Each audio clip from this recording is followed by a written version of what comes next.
Assalamualaikum warahmatullahi wabarakatuh. Perkenalkan, nama saya Asfirani dengan NIM 22060103 jurusan Ilmu Ekonomi. Saya ingin mempresentasikan bab 15 mengenai analisis regresi dan korelasi linear, mata kuliah statistika lanjutan. Bagian 3, statistik induktif. Metode dan distribusi sampling, teori pendugaan statistik, pengujian hipotesis sampel besar, pengujian hipotesis sampel kecil, analisis regresi dan korelasi linear, analisis regresi dan korelasi berganda, fungsi variabel, dan masalah dalam analisis regresi, pengertian korelasi sederhana, uji signifikansi koefisien korelasi, analisis regresi, metode kuadrat terkecil, kesalahan baku pendugaan, asumsi metode kuadrat terkecil, perkiraan interval dan pengujian hipotesis, hubungan koefisien korelasi, koefisien determinasi, dan kesalahan baku pendugaan. Pengertian analisis korelasi. Analisis korelasi, suatu teknik statistika yang digunakan untuk mengukur keeratan hubungan atau korelasi antara dua variabel. Hubungan positif dan negatif. Pada gambar pertama menunjukkan hubungan antara variabel inflasi dan suku bunga. Apabila dilihat pada gambar saat inflasi rendah, maka suku bunga tinggi, dan pada saat inflasi tinggi, suku bunga rendah. Gambar tersebut menunjukkan adanya hubungan antara inflasi dan suku bunga yang bersifat negatif. Gambar kedua memperlihatkan hubungan yang positif antara variabel produksi dan harga minyak goreng, yaitu apabila harga meningkat maka produksi juga meningkat. Rumus koefisien korelasi tersebut dinyatakan sebagai berikut, di mana R nilai koefisien korelasi, jumlah pengamatan variabel X, dan juga jumlah hasil perkalian variabel X, dan Y jumlah kuadrat dari pengamatan variabel X, jumlah kuadrat dari jumlah pengamatan variabel X, jumlah kuadrat dari pengamatan variabel Y, jumlah kuadrat dari jumlah pengamatan variabel Y, jumlah pasangan pengamatan Y dan X.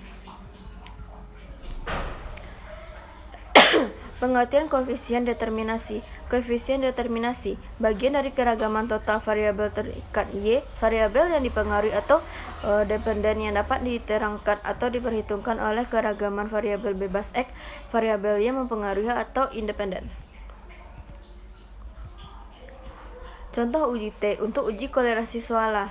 Ujilah apakah A nilai R sama dengan 0 min 0,892 pada hubungan antara suku bunga dan investasi PMDN, dan B R sama dengan 0,894 pada hubungan antara harga minyak CPO dan produksi minyak mentah kelapa. Satu perumusan hipotesis. Hipotesis yang diuji adalah koefisien korelasi sama dengan 0. Korelasi dalam populasi dilambangkan dengan P sedang pada sampel R. 2. Taraf nyata 5% untuk uji dua arah. Dengan derajat bebas, nilai taraf nyata, dan ingat bahwa N adalah jumlah data pengamatan, yaitu sama dengan 11, sedangkan K adalah jumlah variabel, yaitu Y dan X, jadi K sama dengan 2. Menentukan keputusan nilai T hitung ternyata terletak pada daerah menolak HO. Ini menunjukkan bahwa tidak terdapat cukup bukti untuk menolak H0 dan menerima H1, sehingga dapat disimpulkan bahwa dan hubungan antara tingkat suku bunga investasi dengan nilai investasi bersifat kuat dan nyata.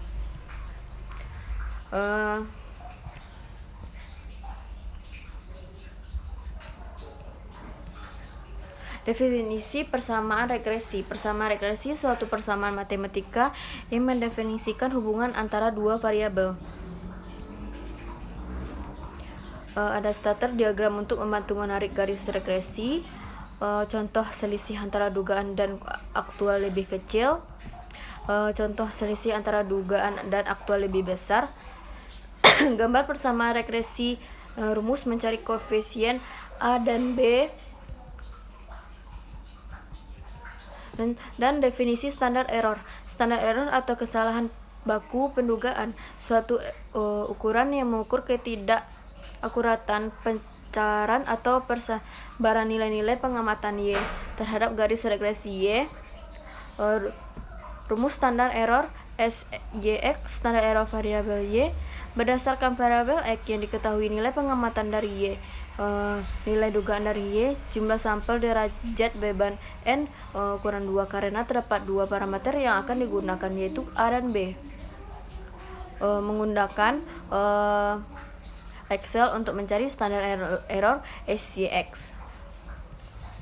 Bagian 3, statistik induktif, metode dan distribusi sampling, teori penugas statistik, pengujian hipotesis sampel besar, pengujian hipotesis sampel kecil, analisis regresi dan kolerasi berganda, fungsi variabel dan masalah dalam analisis regresi, pengertian kolerasi sederhana, uji signifikansi koefisien kolerasi, analisis regresi metode kuadrat terkecil, kesalahan baku pendugaan, asumsi-asumsi metode kuadrat terkecil, perkiraan interval dan pengujian hipotesis, hubungan koefisien kolerasi, koefisien determinasi, dan kesalahan baku pendugaan.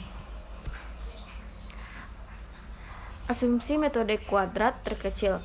Beberapa asumsi penting metode kuadrat terkecil adalah sebagai berikut. 1. Nilai rata-rata dari error term atau expected value untuk setiap nilai X sama dengan 0. Asumsi ini dinyatakan EI X sama dengan 0. 2. Nilai error dari EI dan EJ atau biasa disebut dengan kovarian saling tidak berhubungan atau berkolerasi. Asumsi ini bisa dilambangkan sebagai berikut, di mana I sama dengan J berdasarkan pada asumsi nomor 1, pada setiap nilai X1, XI akan terdapat EI, dan untuk EJ, XJ akan ada EJ. Yang dimaksud dengan nilai kovarian sama dengan 0 adalah nilai EI dari XI tidak ada hubungan dengan nilai EJ dari XJ. Asumsi metode kuadrat terkecil. 3. Varian dari error bersifat konstan. Ingat bahwa varian dilambangkan dengan sehingga asumsi ini dilambangkan dengan var. Anda diperhatikan pada gambar di atas bahwa nilai EI yang dilambangkan dengan tanda titik untuk setiap X yaitu X1, X2, dan X3 tersebar secara konstan.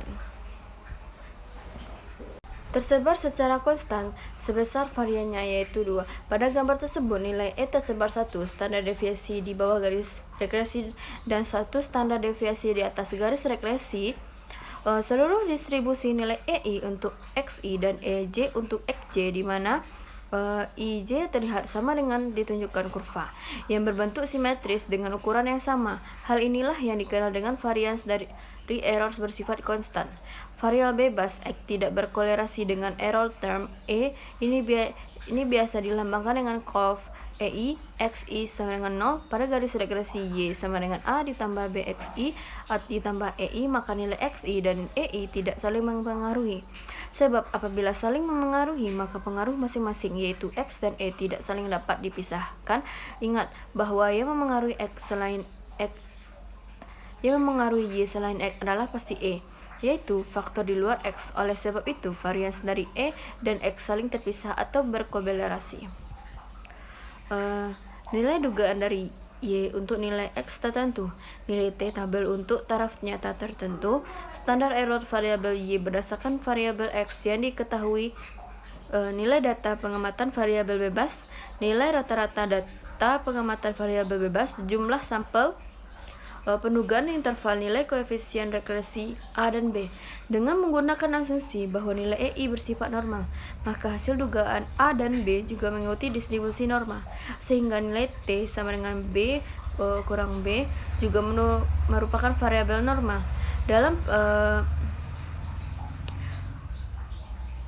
praktiknya, nilai standar deviasi populasi sulit diketahui, maka standar deviasi populasi biasa digunakan dengan standar deviasi sampel yaitu SB, sehingga nilai T menjadi TB. Terus analisis varians atau ANOVA. Analisis varian atau ANOVA merupakan alat atau peranti yang dapat menggambarkan hubungan antara koefisien kolerasi, koefisien determinasi, dan kesalahan baku pendugaan. Untuk mengukur kesalahan baku, kita menghitung error yaitu selisih Y dengan Y atau dapat dinyatakan dalam bentuk persamaan. Sekian presentasi dari saya. Kalau ada kata-kata yang salah mohon dimaafkan. Wabillahi taufiq wal hidayah. Assalamualaikum warahmatullahi wabarakatuh.